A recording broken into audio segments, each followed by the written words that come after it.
in chapter 2, I do believe we got to down into Maryland.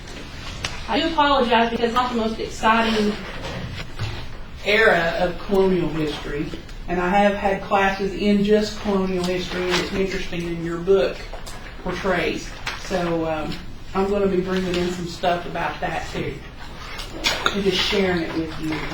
Also, if you want extra credit points, I have this website that I absolutely love.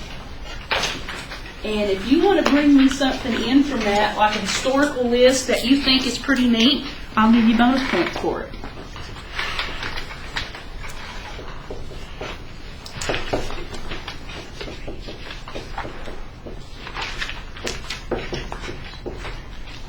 Listverse.com. A guy that I talked to that I know in New Zealand does this list. He's actually one of my friends on my Facebook.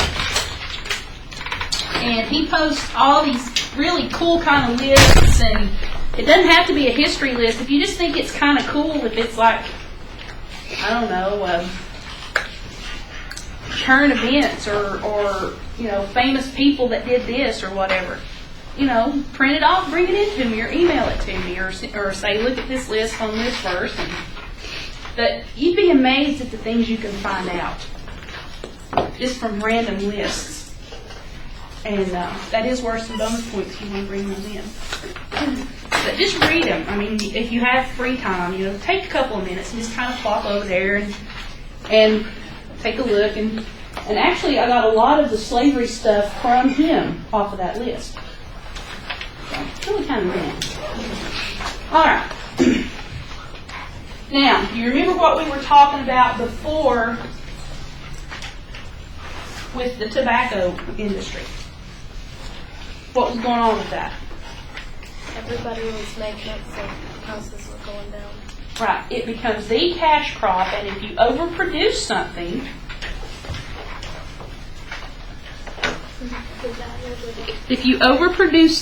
then the supply is too high. The demand is not going to rise simply because there's more of that product. Chances are the demand will fall. So the less you have of something, the more you can ask for it because there's a higher demand for it. For example, I saw a commercial for a new car that they're building that costs $1.7 million. Awesome car. Don't get me wrong. I mean, if I had $1.7 million to blow on a car and didn't have to worry about it, I would get this car. But there's only 300 of them. So if there are 500 people that want these cars, what can they do to the price of those cars? I think it costs $500 and some thousand to build one. So the markup's like 50%. What's so special about it? It's just kind of cool looking. Is it the Mercedes-Benz one? No, it's Bugatti. Huh? Bugatti. That might be it. Audi R8? Bugatti, is that what it was? Yeah, the Bugatti. I mean, it's just kind of cool looking car. I mean, to me, I like the old Bentleys, and I love the old 30s cars that Bonnie and Clyde used to steal and ride around in. If I ever get to like an afford one of those to restore it, I want one. So, and the whole point of the rumble seat, I mean, that's just cool. You know, you just pull that thing up and you're on that street. So there you go. So we were talking about how the tobacco industry, or the cash crop, was overproduced. The same thing will happen in the 1840s and 50s with cotton. Wheat, it's not going to be as much of an issue because you can export more wheat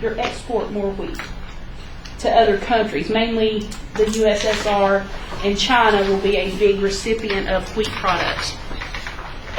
Now,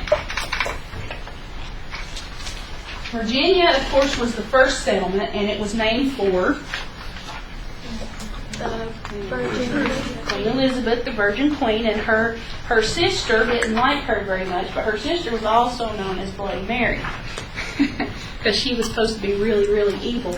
And there was a couple of times where she plotted to have her sister killed so she could combine both kingdoms and rule them both. But they think her husband may have been influencing her just a little bit. Yeah, who knows. But anyway, so Virginia is starting to get filled up. And there are more people in England that want land grants so they can set up their own little cash crop areas. Let's call that their own little farms in the new land. So they're going. The Calverts are going to get a land grant to found the state of Maryland. Has anybody here ever been to Maryland? Yep. Is it pretty big, or because I've never been there? I used to go to my grandmother's house. Well, my cousin Chrissy lives in Maryland. The ones that are in Florida or Hawaii. So Maryland is right here. And it's right on the outskirts. See, Washington, D.C. will end up between Maryland and Virginia. But here's Maryland. So the Calverts get the deed to this land that nobody owns. Okay? Nobody owns it. Remember now. Britain owns it, so they can give it to whoever. Forget whoever already lived there. So they get this grant and they move there. It's known as a proprietary colony, and it had over 10 million acres of land. And they have complete power over who has access to this land. That should be a red flag right there to anybody. Why? Who's getting that land? People are in charge. That and who else? People that they want. People that they want to be their the people who are going to be in charge are their rich friends. The rich friends will get the land. Now, some of the poor people will also get land, but they won't get as much, and they will be charged ridiculous little rents for these places. They can dispose of it any way they want to. They can give it to their friends and sell it to the poor people that indenture to come over. Anybody remember about how long an average indenture term was? 4 to 7 years. Very good. You guys are on the ball. So you could save up money and buy land if you're an indentured servant, if you can ever get out from your indenture. Women have the biggest problem with this because 9 times out of 10, they're going to have a kid somewhere along the way. And you get a year tacked on for every kid you have. I actually read a book about a girl that was bought as an indentured servant. And then she was sold in anger to somebody else. It's a really good book. I'll write down the title if anybody's interested. It's a romance novel, but it's pretty good. It's historically accurate. The Calverts can administer justice any way they see fit. Why is that going to be a problem? Sometimes their ways might not be fair. They're only going to fit them. Who are they going to favor in some of their judgments, you think? Their rich friends, right. So they can administer justice, which is obviously going to be tainted, to say the least. That would be like if, okay, let's say I was a judge, and I'm a member of the Calvert family, and Jerica comes to me and she's suing Athena because her cows are eating all of her grazing area. Well, if Athena has a little bit more money, I'm going to go with Athena because she might give me some of that money if I give her the judgment. So can you see kind of how that would work? It's all about who can give me something I can use. It's about me. You know, it's the me thing. The me generation did not show up in the 1980s. Hello, it's always been the me generation. From the first caveman knocking some other guy's wife on the head and dragging her into a cave. It's that old. So yeah, it's about me. So this is what's going to happen. The Calverts are also going to set up the civil justice system, which will settle land disputes, things like that. The criminal system will be separate, and they will actually have members from the justice system in Britain to take care of this. So you will actually have barristers from England and judges from England to take care of this. But on civil matters, it's the Calverts. They're going to give manors to their friends. Manors go back to what period in history? It's not the Dark Ages, but it's not the pre-Ages. It's the Middle Ages, right. And there's still a manorial system to some extent in England at this time. people don't want to sell their land because land has always been a symbol of wealth. Even today, my husband and I are getting ready to buy property. We're excited about this because we're going to have wealth in land. They are going to give smaller farms to the common people, and they're going to charge them to use these farms. Something called a quit rent. I would know that.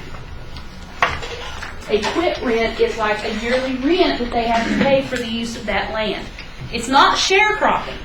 Don't get that confused. It's not sharecropping.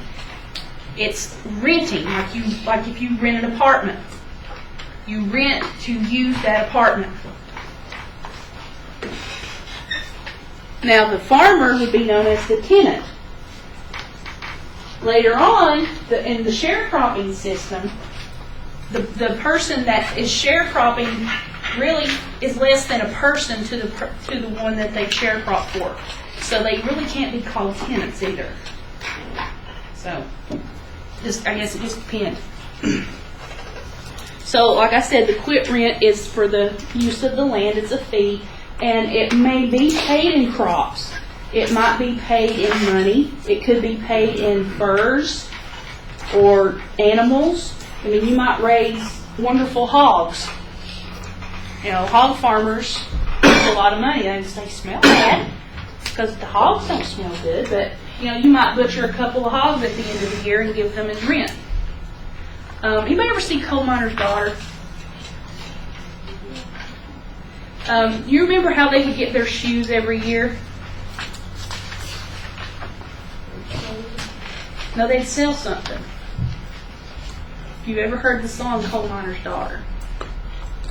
They sell a hog every year to buy shoes. And in the movie, they buy the shoes, and one of the kids actually gets 2 left shoes because they have to order from the general store. They don't even get to try them on. They try on a model size or a display size, and they usually get them larger. Why would they get them larger?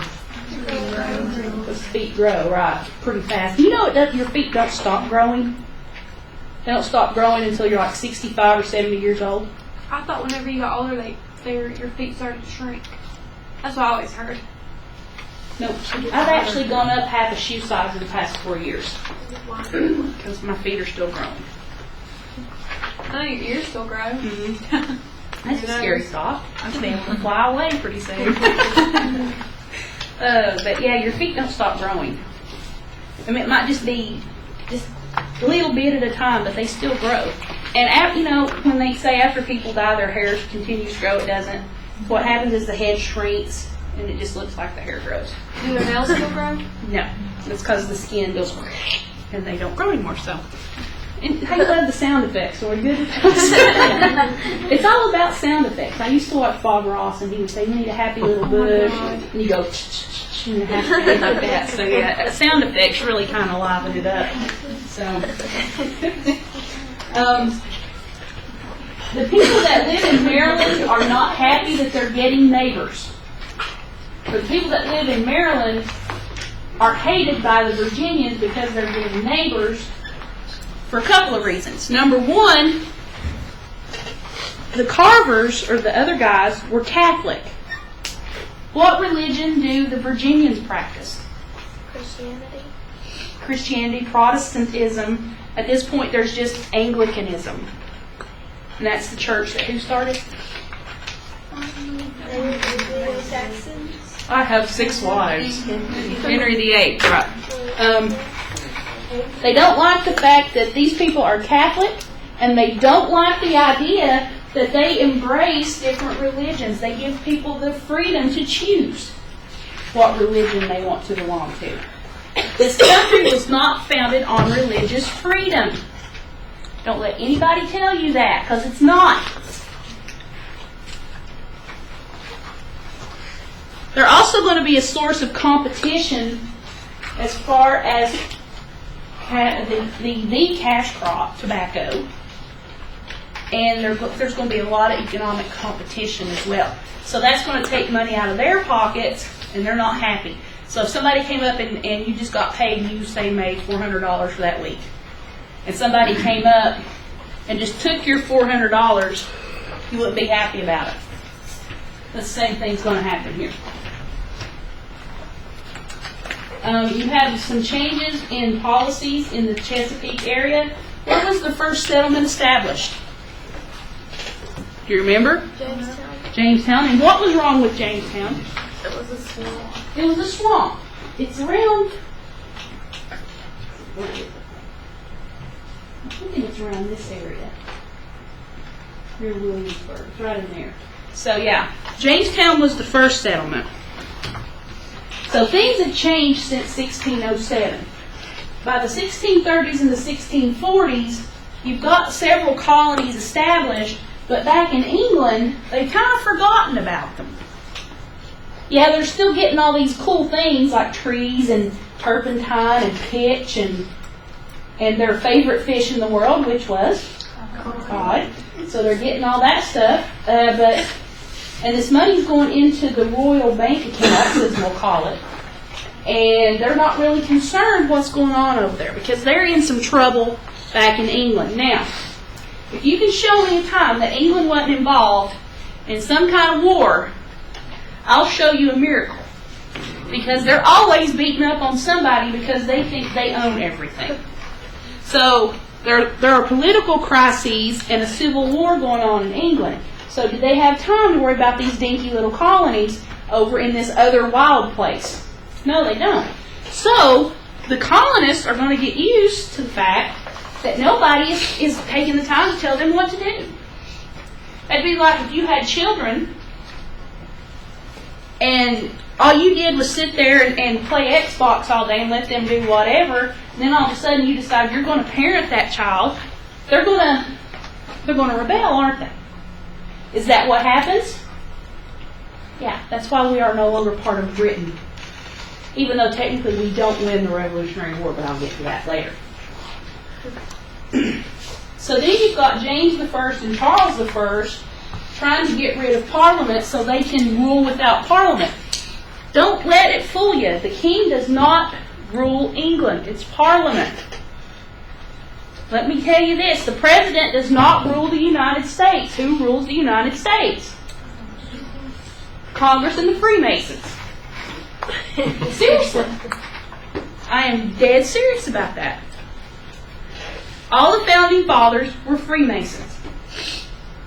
There have been Freemasons in government ever since the Declaration of Independence was written.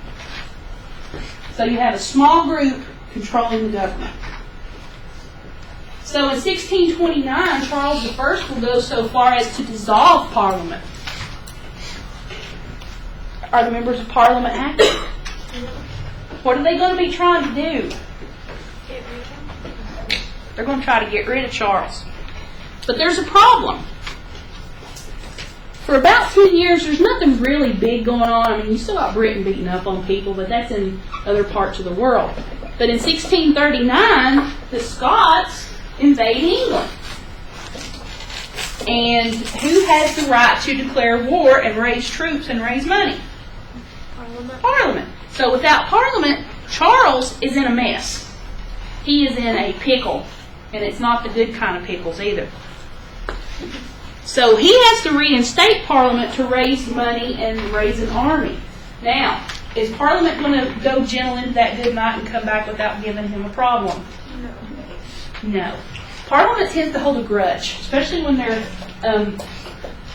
shorted out of their share of the take. In 1642, a mere 3 years later, Parliament and the Puritan allies will challenge the king in what's called a coup d'etat. What's a coup d'etat? It's an overthrow of the government. It's an overthrow of the government. In Vietnam, during the Vietnam War, there were 21 attempted coup d'etats in a 2-year period. Interesting. So the Parliament and the Puritans get together because they don't like Charles. Because they think he's just not moral enough for them. You know, he's just, you know, the Puritans are just like the Scarlet Letter. Refer to the Scarlet Letter anytime you think of Puritans. You know, the men and women sit on different sides of the church. The women have to cover their heads. They're not supposed to be able to read or anything other than the Bible. And they're to be subservient to any man. So the Puritans are to the left of women. They're that uptight. So they want to get rid of Charles. So they actually go in battle against him and they win. 7 years later, he gets beheaded. First they try house arrest, but that don't work because he's plotting to take everything back. So in 1649, they chop off his head. Like a chunk. It's gone. He's out of our hair from now on. Oliver Cromwell, who is like the leader of this rebellion, ascends to the throne and puts in place a military dictatorship. Essentially, the army runs the country. Cromwell was about as liked as Charles was. But they tolerated him because anything was better than having a king. In 1660, Cromwell will die. How he died is still a mystery. They're pretty sure some poison was involved. They're not sure what kind or who did it, but they're pretty sure poison was involved. And Charles II, who was James the First's son, will come into power. No, it was Charles' son. Yeah.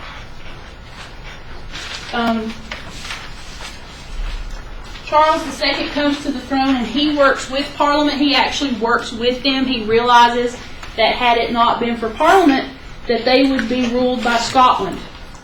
So he's going to work with Parliament and try to kind of patch things up. So the King and Parliament will pass the Navigation Acts, and this is to all of a sudden start parenting the colonies. They're finished playing Xbox, now they're going to parent the colonies. So in 1660, the very first Navigation Act gave England and English merchants a monopoly on selling goods to the colonies. Now this might just sound trifling, but here's the problem. For all those years, England didn't care that they were trading with the Spanish, with the Portuguese, with the West Indies. They didn't care, but now all of a sudden they care now. Because they're losing the thing they set out to get in the first place, which was a new market because of what happened at Antwerp. Remember that? How the place was attacked and they had to find a new market. Well, for so many years they've neglected this market and let free trade go on. Oh, heaven forbid, free trade. Buying stuff from other countries. It's not like we buy everything from China or anything, but I didn't say that, but yeah. So all of a sudden they're parenting and they're saying you can't play with any of these toys or you can't have these people as your friends anymore. You just have to buy our toys, play with our toys, buy our stuff. They're not happy with that. They also say that the colonies can only export goods to England or to English ports. There are English ports all over the world. Up until this point, they've been trading with whomever they choose. And they kind of like that because they get a variety of products. They even trade with Greece and Italy and Spain and to some extent some of the Middle Eastern countries. So they're not going to take too kindly to this, are they? There's an episode of South Park where every time somebody walks into this one guy's bar, he says, "We don't take too kindly to pandas." Well, they're not going to take too kindly to this. So England says, no longer can you sell all these wonderful products to these other countries. You have to sell them all to us, and we're not going to pay you as much. Matter of fact, we might not even pay you at all. So what happens when you start messing with somebody's wallet? The hatchets start coming out. As with the Boston Tea Party, where they bust all the tea. And I'll tell you a story about that when we get there too. In 1663, Parliament will give British merchants the monopoly on selling any manufactured goods back to the colonies. Number one, they're going to take the goods from them at a greatly reduced price if they pay for them. And now they're going to sell them back to them, and what are they going to do to the prices? They're going to jack them up there, aren't they? So this, ladies and gentlemen, is the beginning. It doesn't start in the 1700s. It starts here. Because this is where they start trying to parent a child that hasn't been parented. Watch Dr. Phil. He'll tell you the outcome of that. In 1673, they passed a third act that places duties on coastal trade of the colonies. Where are most of the colonies located? On the what? On the coast. So, from here to here, essentially, they're going to tax and duty all the ships and stuff that leave from these ports. These are the only ports we have access to. So do we think that's fair? No, that's not fair. Of course, then again, my favorite saying is life's not fair, and anybody that tells you that is trying to sell you something. Next time, watch. If somebody says, especially a little kid, well, that's not fair. The parent will try to sell them something in return. Watch it. It's amazing. On top of passing this third act, they send customs officials to actually collect these duties and these tariffs and to enforce regulations. There again, you've got the rebellious child trying to be parented by the parent. But the parent sends a nanny in the form of a tax collector. Are the colonists happy? No, they're not. They're like, why? They went so long without even caring what we did. Now all of a sudden they care. No, we're not putting up with this. The colonies are in trouble by this point. And this, I do believe, might be your essay question, if I'm not mistaken. They're in trouble because of their success. The life expectancy of the first settlers that came over here, do you remember what percentage of the original 500 people lived through that winter of 1609 and 10? 40% died. So is it safe to say that the mortality rate was high? Yeah. You're in an area while you can adapt. Your body adapts to the different things that are coming at it, the different microbes, things like that. So after, what, 67 years, roughly, give or take, is it safe to say that we're kind of adapted to our new environment? Yes, it is. So, we're living longer. We have a better food supply. We have a pretty good market system. We have ports. We have civilization. So, the inhabitants are living longer. What happens when people live longer? More people? More people. A man and a woman get married at like 16. They live to be 50. How many babies can they make between then and then? And then, of course, if the wife dies in childbirth, he'll get another one, and there you go. The average family size in this era is about 12 children, and that's average. My great-grandmother had 17. Wow. My grandmother had 16. My grandmother had 10. She had one baby die and then 2 miscarriages. So she would have had 13 children. So, yeah, big families were needed. Why do they need big families? To work. To work the farms. Is education a priority? No. Education will not become a priority until after the Civil War. Another problem is that more and more indentured servants are going to survive their terms of servitude, and they're going to want land. They've actually saved up money to get land, and under some of these charters, they can get so much land for free. Is there a whole lot of land to go around? No. Are these people willing to give up their land? No, they're not. Then, of course, you have the overproduction of tobacco. And we've already decided if you make too much tobacco, too many people plant tobacco, that you're going to end up owing money because you will not get a good price for it. The big planters, the plantation owners, are going to dominate the land on the coast. So there's not a whole lot of other explored land by this time. So if you want land, you're going to have to venture out into the back country. What's the problem with that? What's in that back country? Natives. What else? Is it animals? Big animals, right? Bears and mooses and bunny rabbits and deers and killer moles, things like that. So yeah, so there's lots of danger out in the frontier, but that's the only place to get land. So you either stay there and maybe find a job working for one of these landowners, or you venture getting scalped and being cooked on somebody's spit for dinner. So yeah. So there's not a lot of options here.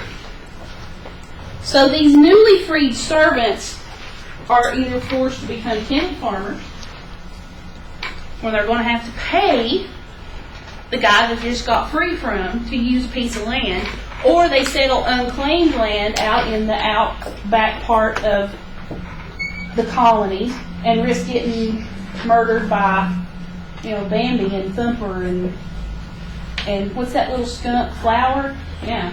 So yeah. Hey, a possum did this, so just saying. Really? Sort of. One of my friends was on his way to class one day, ran over a big old possum, and it broke its back, and the bone just went right up in his tire, and he ran out of the road.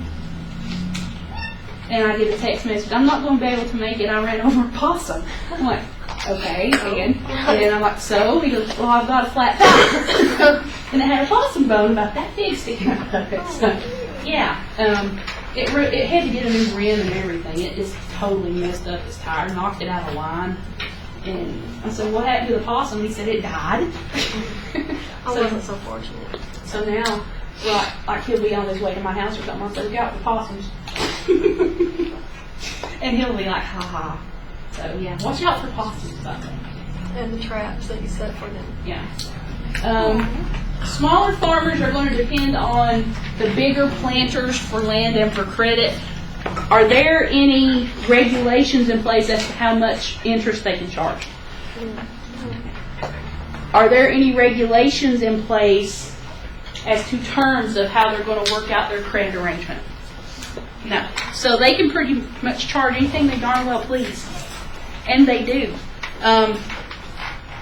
The small farmers, they obviously can't buy land on the coast where it's nice and safe and where all the forts are and the guys with the guns and stuff. So they have to move out to the areas where they're more and more vulnerable.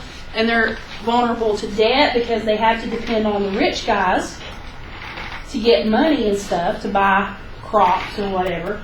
And they're more likely to get attacked by the Indians. What happens when you move on to land that the Native Americans care for? They don't own it because they don't believe in ownership of land. They care for this land. And somebody steps in it and goes right through one of their hunting areas. They're not going to be happy. They're like, dude, you're infringing upon our bubble here.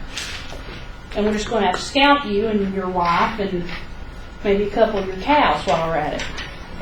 What do you do to scalp a cow? Try that. No, I'm kidding. Make a hat. I have a stuffed cow I could try it on, I guess. Small farmers are going to face financial hardships because they're going to have to pay taxes and export duties. Are export duties as big a problem to the bigger planters? No, because they have more capital, they have more wealth. So the small farmers are going to always be in trouble. This, my ladies and gentlemen, is where the farmers' troubles start. It's from this point that it does not pay you to be a farmer. And this will happen and stay this way up until about the 1940s. So farmers are going to have a very rough time over the next couple hundred years. In the 1660s, some farmers will be forced back into servitude to these landowners that they just got free from because they can't pay their debts.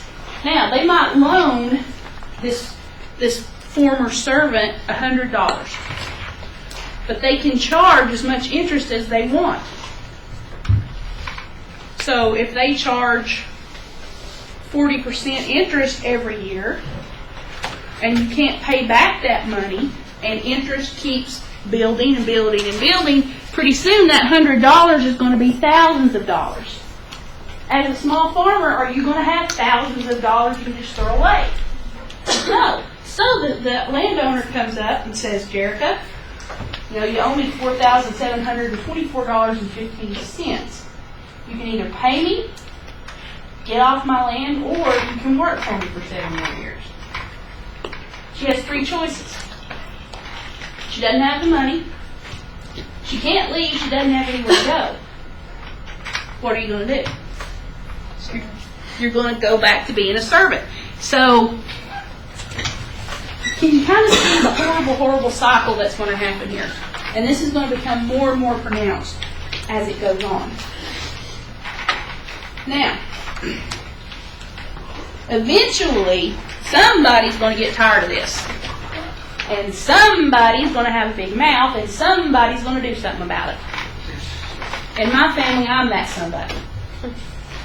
In this case, it's going to be a bunch of somebodies. And in 1676, all the tensions in the Chesapeake area are just going to explode. It's like kaboom. Everything just goes crazy. And you have a small civil war erupt. That should be in. And a civil war erupted. Not only are they upset with the landowners, but they're upset with the Indians or the natives, because the natives are saying, this is our land, get off of it, and the owners are saying, this is our land, get off of it, or work for me or something. So it's just a big old mess. It's like if you mix gasoline, Tide detergent, and some other chemical, you get napalm. So this is what they're making right here. So you have little skirmishes that will start. And of course it will endanger more and more people because the natives are ticked off, so they're going to be beating up on people. The British government and the land are ticked off, so they're beating up on people. So it's just a big old rumble. They're just missing the ring and the answers. So it's just not good. Virginia's governor realizes that the natives are a threat now. Duh. Have they always been a threat? Yeah, they have. And he wants to protect plantations. Okay, plantations. I didn't say all the little farmers. And he wants to build forts to protect the plantation owners from Indian attacks. Well, that's all safe and sound. This is not going to sit well. Because if the plantation owners do protection, the family gets tired of all this, and he doesn't like Indians. So he agrees to fight the Indians. To at least solve that part of the problem. That way, maybe if the Indians aren't in the equation, then the small farmers will settle down and, to kind of chill out a little bit. So in 1676, he marches into Jamestown and basically holds the assembly at gunpoint and says, you let me do this or I'm going to hurt you. I don't know what I'm going to do yet, but I'm pretty sure it has something to do with sharp objects. So yeah, they approved the mission.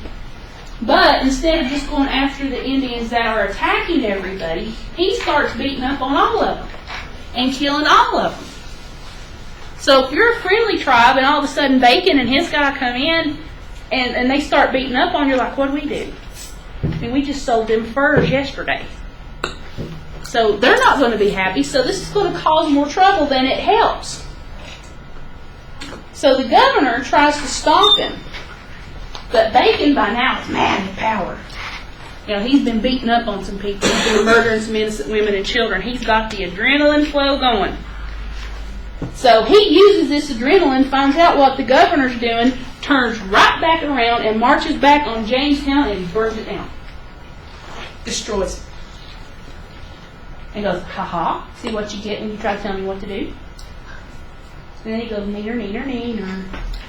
But he destroys Jamestown.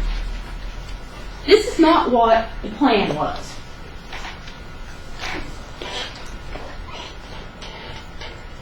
Now, in October of 76, the rebellion will end suddenly when Bacon dies from dysentery. When you sign in on this, put the name down like you want it to appear on the sign-in sheet, please. He apparently got bitten by a mosquito or drank some real dirty water and got Montezuma's revenge and spent most of his time in the outhouse, and that's where he died. So he dies from dysentery. Now, all this is going on in Virginia. Now remember, Maryland is now a colony, and things aren't going hunky and or dory for them either. There's political upheaval from these smaller farmers. Imagine that. Remember Calvert? Remember the guy that got the charter?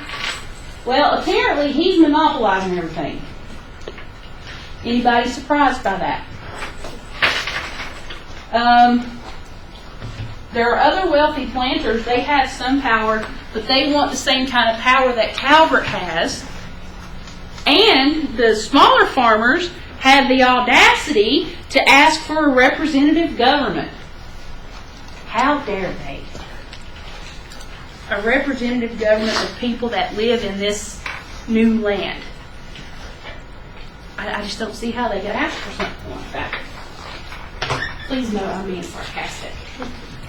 In July of 1689, there's even more unrest, and you have another rebellion. This time it's led by John Code. And he gets an army together, which isn't too hard because most people have guns. And you just say, hey, you just shoot at them, and if they die, that's wonderful. I'll give you a quid every time you shoot somebody. They'll capture the proprietary government of Maryland. And this will prompt the authorities in England to say, hey, wait just a minute here. This Calvert guy's gone off the deep end, and now they've got our buddy, the governor, as a hostage. So as a result, they're going to get to go to England, actually, and present their grievances to the authorities. And here's the shocker. They listen to them. The small farmers and some of the wealthy landowners go to England and they go before Parliament and say, this dude's doing this and this and this and this, and we don't like it.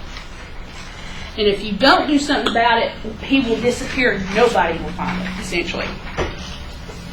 They revoke his charter, which means he loses absolute power to the point where he has no power at all. And it won't be until 1715 that he will get a portion of that charter back, but it's only a small percentage. So he's been smacked on the hand. You were bad, so we're taking your stuff away. Now, what is the problem with indentured servants? What can happen in theory? You can live their contract. They can live out their contract, right? That can happen too. But I'm looking for a positive. And that would be that they can become free of that contract. Now, problem is, if you survive your contract and you get your freedom and you're not forced back into servitude to that same person, that rich person no longer has somebody to work for them. So they've got to get out there and pick their own tomatoes or chop their own tobacco or whatever. The planters like to import indentured servants because they're less expensive. They don't have to take care of them for the rest of their lives, just as long as they're their servants. And please don't think they took care of them, because they didn't. They look into the idea of having black slaves, but the slaves are more expensive. They don't see investing that much money in somebody. They don't see, and I hate to say this, because slavery is not good. They refuse to see the benefits of a slave as compared to a servant. And what would one of those benefits be? You never have to set them free. You never have to set them free. They are your property. It's like you wouldn't buy a horse and then just let it go. You know, If it lived. if it lived, yeah. So, slaves are more expensive, but there are benefits a slave will have over an indentured servant. The earliest black slaves were brought over by the Dutch in 1619. Now, the slaves don't make it up into this area. They stay mostly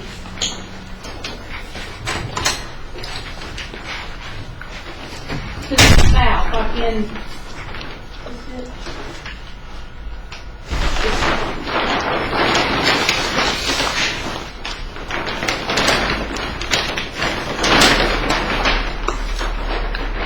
the slave traders will bring slaves in, but they're going to bring them to this area first.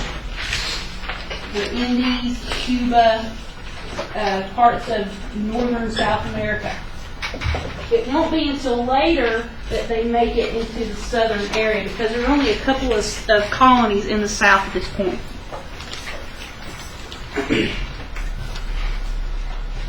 Now, the Dutch bring them over in 1619. They make it to mainland North America about in the late 1690s, early 1700s. The problem is, when the black slaves start coming in, the white servants and the slaves will intermingle. And they'll have relationships. The indentured servants are going to be a little smarter than the imported slaves. So they're going to, conspire. They're in the corner going, so yeah, this is not good for the owners. And they will help them run away as well. So if you spend all this money on a slave, your indentured servant is going to help them run away. Might as well throw the money in the fireplace and burn it. So this is not going to sit well.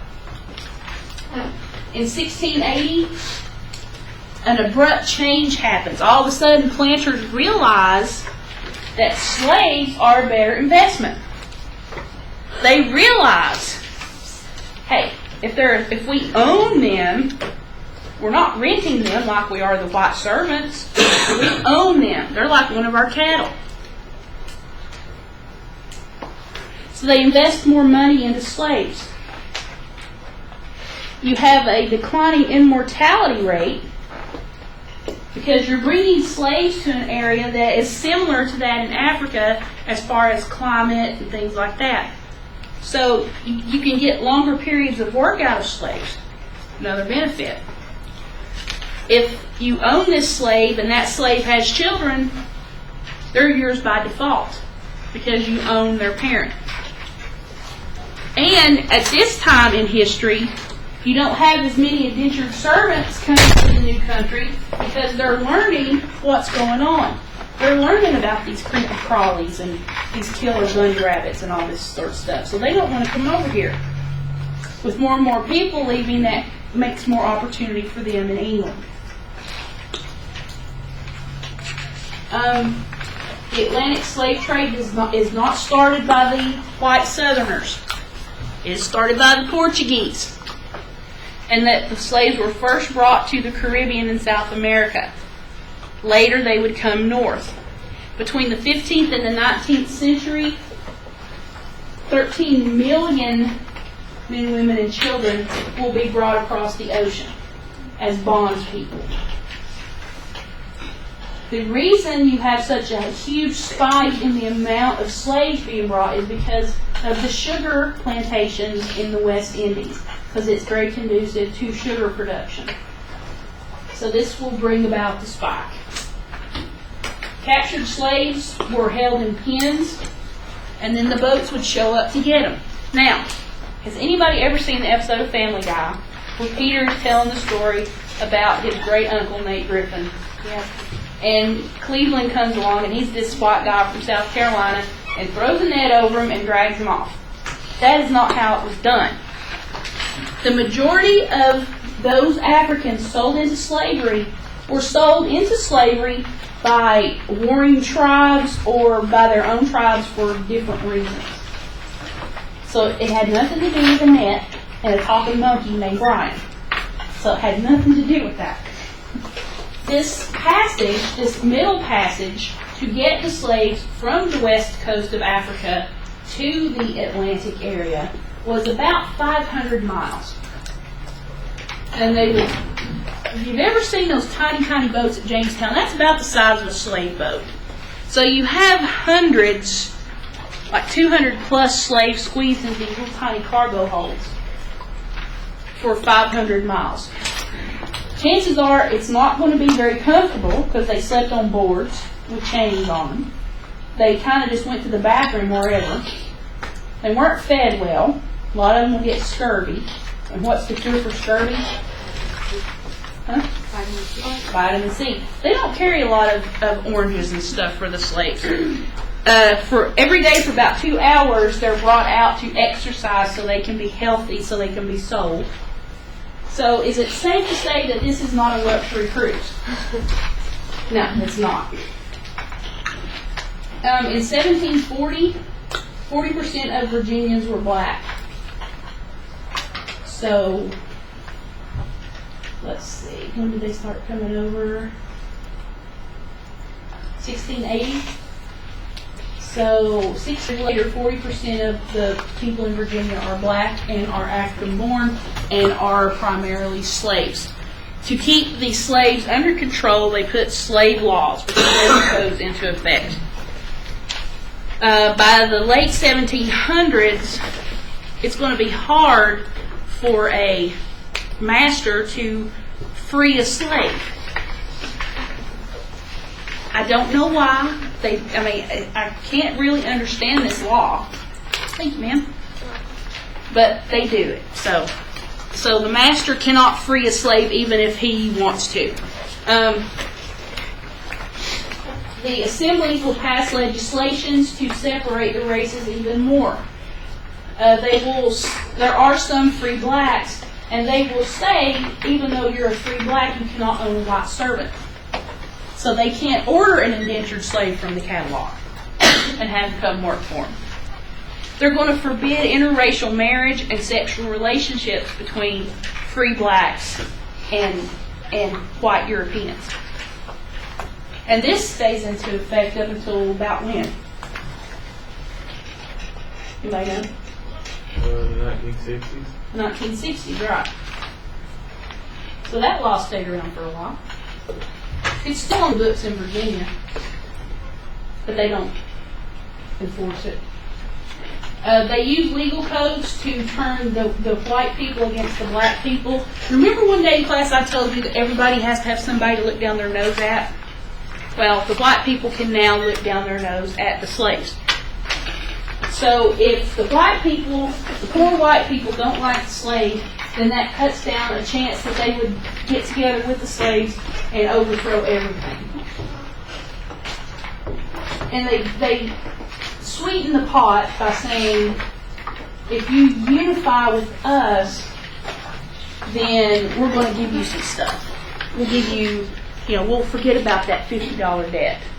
Just don't, team up with the slaves.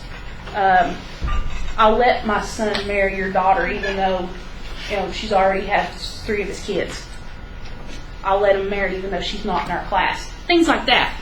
So they're going to sweeten the pot. And of course this is going to create unity with all the white Europeans. They're going to lower taxes. That's a big one. The farmers are going to make more money. They're going to give most of the white men in Virginia the right to vote. This is what they've been wanting. They want a representative government, and they're going to get it. But they have to sell their soul to do it. The tobacco prices will be adjusted so that they level out so people can make money. Don't think for a minute that the tobacco prices do this on their own. They have help. They're going to open up the land that was gotten in the rebellion to these people. They're going to open it up so you can have it for free. You know, just watch out for the Indians and wear a male hat so you can keep your hair. So, you know, that's going to say, okay, well, you know, I can do that. Have a male hat. And of course they're going to have a leveling off of the male to female ratio. What was the ratio of men to women in Jamestown? 6 to 1. It's going to kind of level off here. It's going to get down to like 3.5 to 1, something like that. I don't know how you have half of a woman, but that's the average. And it's going to level off, and these guys are going to be able to get married, have kids, you know, the American dream. They want respect and political power. That's understandable. I'd like to have some respect and political power, but is my government listening? No. But you still have the planter society, or the planter class, having more than the smaller farmers. And it's going to always be like that. And, of course, the cultivated racism does work, and white society is united. Let's see.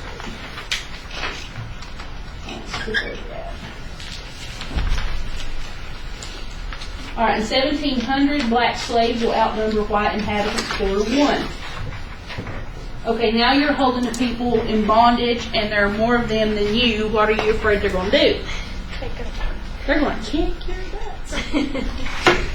Might even kill you. Depends on what kind of mood they're in that day. So they put even harsher slave codes into effect. But despite all of this protection, they will have seven major slave uprisings in the first 100 years. Nothing really comes of them. And all of a sudden it's getting too crowded. You have slave insurrections, things like that. And people are getting scared. And there's no more land up in the Chesapeake area. So people will move out of the area and go to the Carolinas. Let's see. William Berkeley and John Colleton were exiled to the Caribbean, but they convinced Charles II to give them North and South Carolina, and they actually go there. They gave them North Carolina, and they really didn't get anything because all this stuff is wrong with it. There aren't really any good harbors, few rivers. No really easy way to get stuff to market. It's going to be a poor colony. Is North Carolina still kind of a poor country, poor state? Yeah. It's only you're not really going to have big plantations because it's not conducive to that. But they will produce something that England needs, and that will be mast, pitch, tar, and turpentine. What's mast? Like the ship mast, like that put the sail on. I'm not a boat person, but at least I know, I'm thinking that's a mast. Because Mike Rowe had to fix one on their job. So. The center of the new South Carolina colony is going to become Charlestown. Now we call it Charleston. And the idea is it's going to be a utopian society. This is the 1860s, not the 1960s, but it's the same concept. So they want a utopian society. And Sir Anthony Cooper and John Locke will actually write a constitution for it. And when the English show up in South Carolina, there are already people living there that have been living there for a while from Barbados. And they pretty much control everything. So when you get all these people mixing together, the French Huguenots, the Presbyterians, the Baptists, the people from Barbados who probably like are Catholic or do voodoo or what's that other thing? It was on CSI Miami. Santeria, something like that. So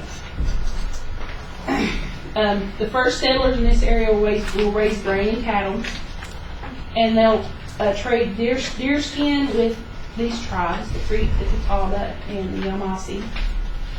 rice is a perfect crop that will grow here, because if you've ever seen any kind of movies about any kind of Asian wars or anything, they're growing rice in these fields, and this area is conducive for growing rice. The problem is you have to grow rice in swamps, and if you have a swamp, you have a mosquito, and then you have all these diseases. And of course there's the smallpox and respiratory things because of the humidity. And then there's the hurricanes, things like that. I'm going to skip that.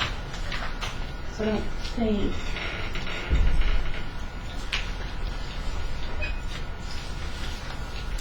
Founding of Georgia. How many of you have heard that Georgia was founded as a prison colony? And it was settled by all prisoners. Have you ever heard that? No. That was one of the first things I learned in American history, was that Georgia was settled by criminals. One could say that about any place, really. Especially if politicians go on with them. South Carolina likes the idea that there's going to be another colony to the south of them, because that way they're going to have a barrier and those people will get scalped instead of them. And they also don't want to be that close to the Spanish, because Florida is just like right there. This will open up more opportunities for land, so more and more people can get land. And it was not settled by prisoners from Davis prison. It was settled by some prisoners, but most of them were just poor people that wanted a life.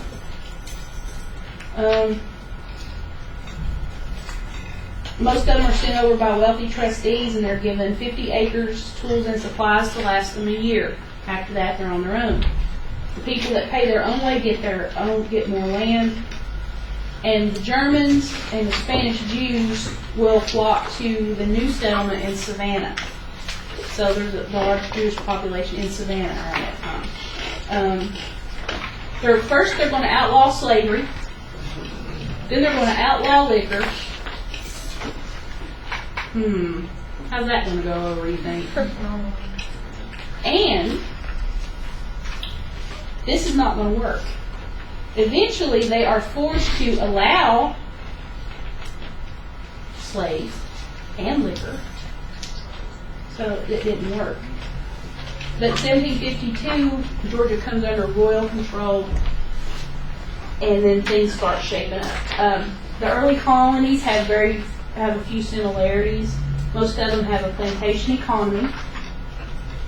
They have a single staple crop, which will be either rice, tobacco, indigo is another one.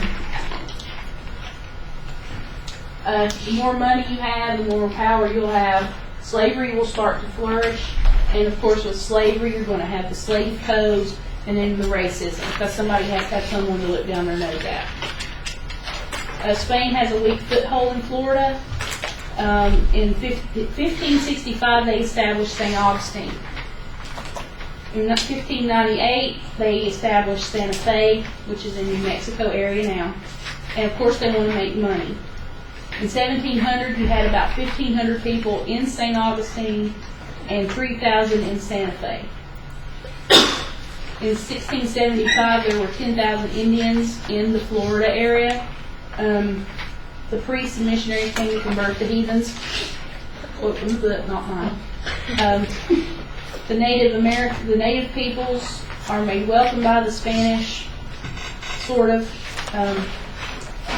And of course they'll set up a regular society. And the natives learned that to be civilized meant they had to work for Spanish masters, and the disease will take toll on them as well.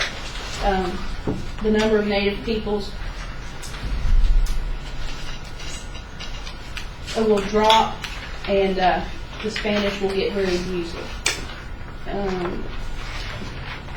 Let's stop right here and watch